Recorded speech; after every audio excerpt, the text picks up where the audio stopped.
2003, two things happened. I turned 30, and my first wife left me. One night, a friend tried to get me out of the house by inviting me out to see his friend and his new band. That band turned out to be Sunday Valley. Their first show was actually kind of shticky. They all wore overalls and played up this redneck vibe.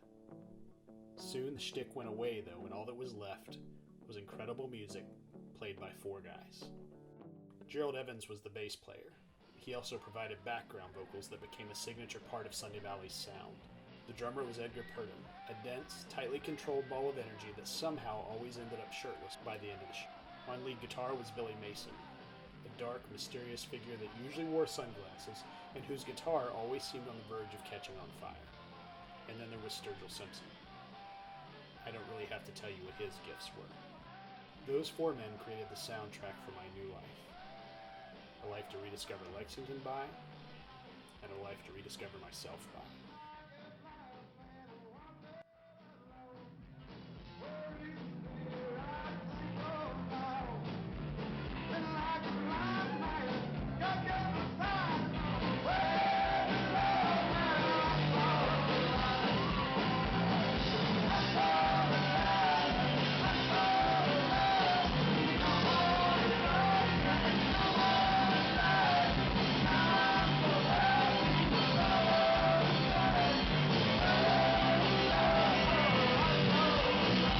I'm here with Gerald Evans and Edgar, and we are at what used to be High on Rose the Bar. Now it's High on Rose the Law Office, I think. And you guys were two of the pillars of Sunday Valley, which originally when we scheduled this, it was supposed to be three of the pillars. It was the two of you and Billy Mason, who was lead guitar for a long time. And when I told everybody we were doing this, the reaction was, "You got Billy?" And so obviously you can see we didn't quite get Billy. But that's okay. We're gonna go with just who we've got. Sunday Valley, where Sturgill Simpson of Sturgill Simpson fame kind of came up and kind of was born. And so you guys, I've said to you kind of personally before, privately, that when you guys started, I was 30. My wife had just left me.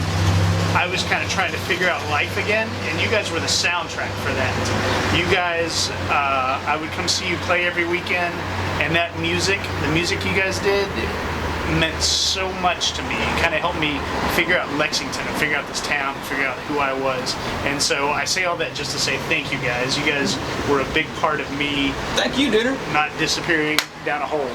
So what you guys, when you guys kind of came up, it was at the same time that the Dame and Buster's and Mia and that kind of that block was kind of like the cultural center of Lexington for kids. Absolutely was. What was the scene like back then? Well, it's a cool scene. It was like what we were talking about earlier. It was unbelievably cohesive. You had all these bands. Well, you had it was all the players that would eventually be in a lot of bands that would mean a lot to the Lexington music scene, all hanging out together. It was this primordial soup of talent, man. Lexington was smaller then. Yeah. It was definitely smaller. And downtown then wasn't a place where everybody went. No, it was really just the scene kids. Yeah. In a lot It of ways. really was, man. I mean, it wasn't where you would just go to have, like, hey, we're gonna go out and have some drinks. You know, let's go to Buster's. There's a very few people that said that. Yeah. But the ones that did really wanted to be there, man. Yeah. And the ones that went to the Dame really wanted to be there. And yeah, man, that's what was different about it. So I used to make the joke all the time that every time I saw Sunday Valley, it was either your final show or a reunion show. So what that kind of says is the relationships in the band could be kind of tumultuous a little bit. What was that? Where was that coming from? Simpson. That's all I have, man. He was in it or out of it every other day or every other week or every other mood fled change. But he's the driving force behind the songs. So well, I take that back. He brought the material. We made it Sunday Valley, and I think maybe he just didn't. He wanted to go more country, which is kind of where he went, I guess. And so we all just did the best we could and made great music and had a to say what you said, that music meant a lot to you. It meant a lot to us. I mean, we put everything we had into it. Well, everything. And it's like we put our life into it.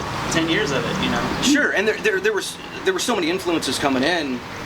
You know, punk rock, metal background for me, old school country, bluegrass, but a lot of rock and roll too for Simpson. Yeah. Gerald was an encyclopedia of the Police and old school old school Kaya stuff, and just, I mean, I could go on forever about all of.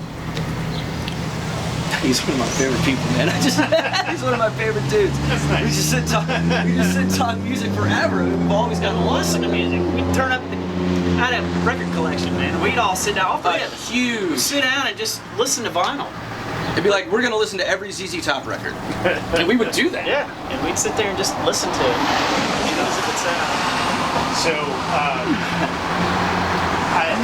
I'm a big fan of Sturgill and what he's doing right now. Sure, yeah. Love his stuff. He was never anything but nice and kind to me. Sure. I realize with what you guys went through with him, there probably were some hurt feelings, or it didn't end quite the way maybe you would have wished it had. Is there anything you feel like you need to get off your chest or say? Well, I mean, do I wish it would have ended differently? Of course I do. But once you get down into Nashville, and he's an unbelievably talented dude when it comes to singing the song. Like, there's no getting around it.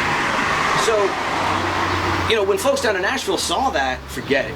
Yeah. Man, they're gonna grab him, and whatever is gonna happen is gonna happen.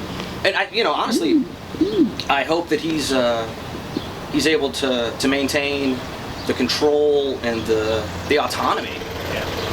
What changed was Sunday Valley was leaving and Simpson was taking over, and so Eddie and I were having we had this 10-year bag, and suddenly it was easy for him because he was writing the songs.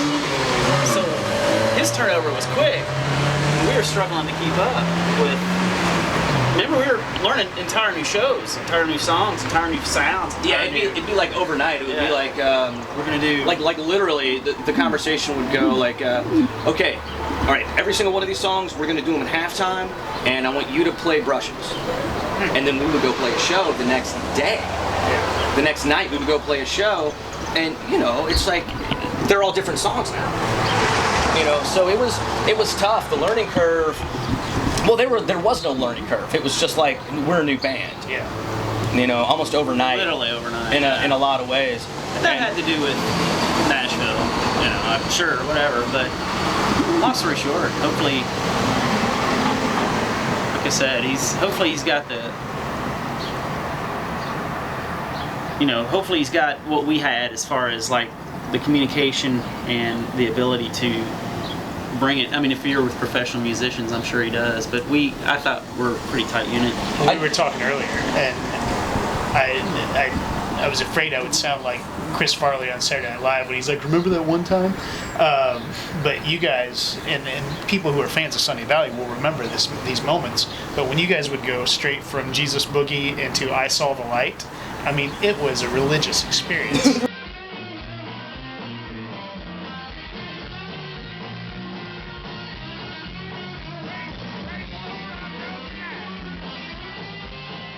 Like, the Dame would go nuts. Yeah. And I have never been as moved musically, I think, as I was by those moments. Us too. Yeah. Us too. No We were having just as much fun as you were. Every time we played those songs, we had that much fun. Every time. And because there was always something that would change. There would be. Yeah, we were loose on it. We knew the core of the song well enough to wherever anybody wanted to take it. If Simpson wanted to take a solo, or Billy wanted to take a solo, or if we're just going to bring the whole thing down and just get a vocal cue back into the last chorus or whatever, we could do that anytime. You guys went from Jesus Boogie into Ticket to Ride once. Oh, that was the Beatles. That was the Beatles tribute show. Yeah, and that blew my mind. Yeah, it was nuts. That was a fun cover. Yeah, that was. Cole put together. He had a Beatles tribute thing. It was John Lennon. Was it a John Lennon thing? We did like 3 or 5 Beatles songs for this. A lot of Lexington groups did, and we kept that one. One of the ones we did was what? She's So Heavy or something. We did one song. We did Your Blues. Your Blues. That was hard. We couldn't really. We did that one time and killed it, and we're like, okay. Yeah, that's a hard song. A lot going on in that tune. That one, yeah. But we killed it that one night. You guys, you're both small business owners now. Tell me what you guys are doing. I work as a personal trainer. I came back from Nashville and went back to school. I didn't know what else to do. You know what I mean? And I didn't want to play music at all. Like, I wanted to do anything except play music. Little burned out. And well, sure, you know. I came back and I just started going to the gym all the time because I didn't know what else to do. And I was like, well, man, it would be kind of fun if this was my job. And so, and that's me. I mean, that's, you know, anything I do, I'm kind of all in, whatever it is. So I was like, well, I'll just go to school. And so I went to school and started my own business. And yeah, life is surprisingly going pretty well. Gerald, what are you into? Well, I work for the city and Firefighter for the city, which is the greatest job in the world. Just is it scary? Oh, it's the greatest job in the world.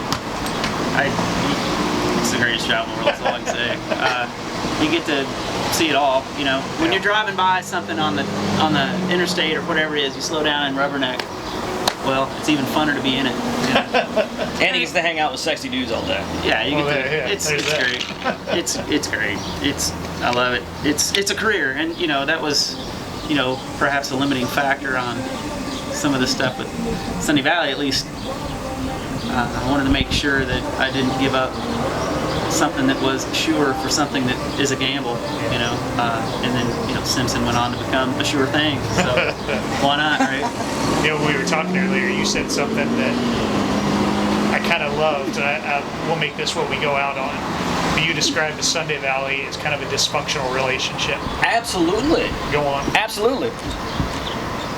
The sex was amazing, right? Everything else wasn't a total nightmare. But when it was bad, yeah, it sucked, you know? We fought. Absolutely. I mean, and we would fight about choruses and dynamics and are we loud here? Are we quiet here? Are we going to do whatever? A number of things. But as soon as we got on stage, none of that shit mattered. None of that stuff mattered whatsoever. And it was fun and it was perfect and it was amazing every time. Every time, man.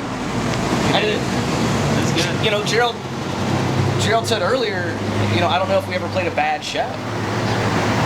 I don't know if we did, because we had so much fun. If somebody made a mistake, it wasn't a mistake, it was a happy little accident. Yeah. We just read each other's minds. That was a wonderful time.